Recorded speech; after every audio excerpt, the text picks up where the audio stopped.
In a quest to empower her daughter and other African girls, a mother has created the Akiki doll. Fatima Abdallah launched the doll and a range of short stories in 2016. The creator joins us now. It's wonderful to have you with us. Thank you. Thank you. Why the need for these dolls? My journey actually started with my daughter, and it was when I was looking at toys and books, and I realized that we are not fully represented in children's toys and in the literature, children's literature. So my journey then started with Akiki, the doll. You can see she's a brown doll with black curly hair, kinky hair like ours, because I felt it is very important for the children to be able to identify themselves. Especially, I think unconsciously, there's a message we send when they don't play with stuff that looks like them or even read books that their characters. I mean, you have a black girl and a black family positively represented. I felt that was lacking, so I decided to start with Akiki. And what sort of impact do you think it's had on girls before? I know you said that they see that they're not being represented, but how else do you think it affects them possibly growing up where they see themselves in society? Okay, I think I didn't grow up with a black doll, but I think we're constantly infiltrated with a lot of Eurocentric media type of conversations. So when we look at the dolls, when you look at TV, everything is just white. We're not represented anywhere. The cartoons that we're watching, white exist. Exactly. And I grew up on the classics, your Cinderella, your Sleeping Beauty, and it wasn't me. So I think for my child... Did you feel that as a kid? Were you... Well, I know we used to play around. As I said, it was unconsciously, you didn't know. It's just when you're growing up and you start asking yourselves why. Yeah. And then you start trying to think, what is my point of reference in terms of understanding to be a strong black woman? And in the books that we were reading, we were not there. So it is us now when we're coming to our own as grown-up women. And I thought for us, we need to affirm our kids when they're still very young. So it's almost like celebrating the African child. Let them start when they're young, so it becomes the norm. It was a funny thing to say that normally when you go into bookshops, you find all ranges of books, and then you find African authors just on a section in a bookstore. Perched at the end. And we're in Africa, so I mean, it's always ridiculous. She's protesting. Yeah, she's been standing for too long. Yeah, so yeah, I think that's, with the Kiki. And tell me about the design, and did you design it, or what? Yeah, at least I knew what I wanted at the end. I wanted a full figure, a girl. I didn't want the skinny waist and stuff, so I wanted children to play with children. And in terms of just their self-image, when they see, I mean, when you see a child's body, they're all the same at that time. So that's what I did. Curly hair, of course, because, yes. Yeah. And then, of course, the curly hair, because our hair is always kinky. So I thought, because even people ask me, do you brush the hair? I was like, no, because you can't brush my hair also. Yeah. We need a comb, an Afro comb, which to go through. So it is stuff that they see on a daily basis and they can relate to. I think that's very important for kids. What impact have you seen, and how do you judge the impact of your... That's a good question. dolls? How I judge the impact is more or less with the feedback I get. I mean, I think people are nice enough to send me when their daughters are opening an Akiki box and it's like, oh my God, she's so excited. Or they're playing with their hair, or someone would say, we've gone with Akiki on holiday. I had a parent who went to, I think, Portugal with a Akiki doll.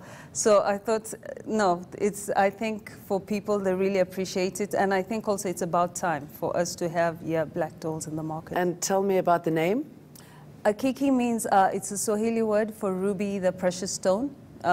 Ruby is associated with nobility, confidence, and courage, which I think we want our kids to have. So for me, it's infiltrated in terms of what I want to pass on to our children, in terms of being courageous, being you, appreciating ourselves, and celebrating African kids.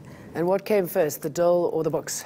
Good question. The doll came first, and then later is when, as I said, when I started looking through stuff, it became more apparent that we're not there. So I introduced Akiki because she comes alive in the books. Then you can travel with her. And my thing is also that we're Africans, we need to know more about Africa. We're in this continent. So, and also to expose people to the other cultures of Africa and to also understand each other, because now we're living in a very global, or how can I say, global village. So even a regional village, people are intermarrying and stuff. So it's good for the kids to be able to understand beyond your borders. What's in Botswana? What's in Nairobi, Kenya?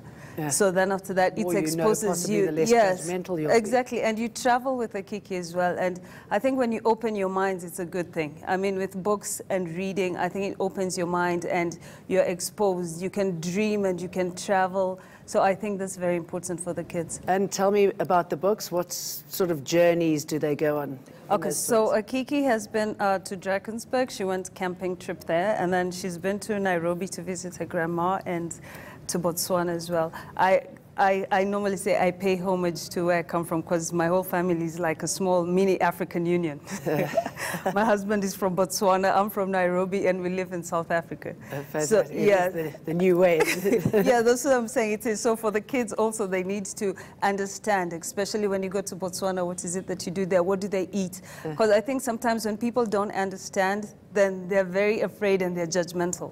But after you've traveled and you've seen or you've read about it, when you go to that place, it's almost like, oh, I remember if it was in Botswana, the meats that they eat in the traditional meats, saswa, you're like, oh, I remember that because Akiki traveled there and she had some saswa with her, with her malume, her uncle. How hard was it to start the business? Being an entrepreneur, what lessons did you learn? Oh, my learning curve has been very steep because initially I was working, so I jumped into an industry I had no clue about. So it has been a steep learning curve. I needed to understand, especially for the doll, in terms of the retail, the value chain, what it means, and then other options. But for me, what I really say is that you need to have your goal at the end, at least know what you want, and the methodology is different. We normally plan A, B, C to D, but any entrepreneur will tell you it doesn't work that way. You can go from A to C, come back, go to Z, jump back to B. So it's a whole, so it's a whole, you need a lot of, how can I say, tenacity to go through it. But yeah, it's been challenging. I've learned a lot, I've grown a lot as a person as well. Yeah, and what next? What's the next venture? That's the thing. I was saying I'm working on a few projects in terms of, because I'd like to see in the school curriculum, especially the readers that we have our kids reading. Because my kids are now at the stage whereby we read books and stuff, but the books are also not Africa-centric. It's all about Paris, or there is somewhere in Europe, in England, because it's Oxford Express. So my thing is, we need books that's where you have African characters so the children can relate to, because stories take you a long time, and you also remember. I think we all remember the first story that we enjoyed and the characters that were in it. And I think it's important for them, for as kids, for them to be African so that they carry it along in terms of... And hopefully your story will inspire others that, you know, there is a place for it and people are receptive to taking up your ideas. Yes, no, I think there's a place for it now, especially now. I think the market is ripe. We're all, I mean, for me, the first thing is when people say, so why wasn't there a black doll before? And I'm like, yeah, good question. So I think it's about time for the books. And also in terms of the cartoons, we need to have more of cartoons that are African-centric, where we're traveling Africa and we're understanding each other, because I think we're a whole beautiful melting pot. And where can people find your books and dolls? Mostly online, so www.akikidolls.com. Yeah, and then, of course, Facebook and Instagram. Well, thank you very much for coming in and sharing your story. No, thank you for having me. Thank you. Thanks. That's the author and creator of the Akiki dolls, Fatima Abdallah. Now let's go back to our top story quickly. The State Security Agency is standing in the way of the state capture inquiry and costing it precious time. This is according to the inquiry's chairperson, who has written to the president. The inquiry held its first public hearing today, with commissioners detailing the basis of the probe and the evidence already before it. Here's ENCA's Erin Bates, and I'll be back at 9 with your bulletin.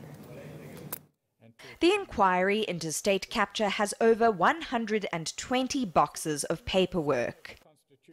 It's expecting outstanding reports from government departments and National Treasury.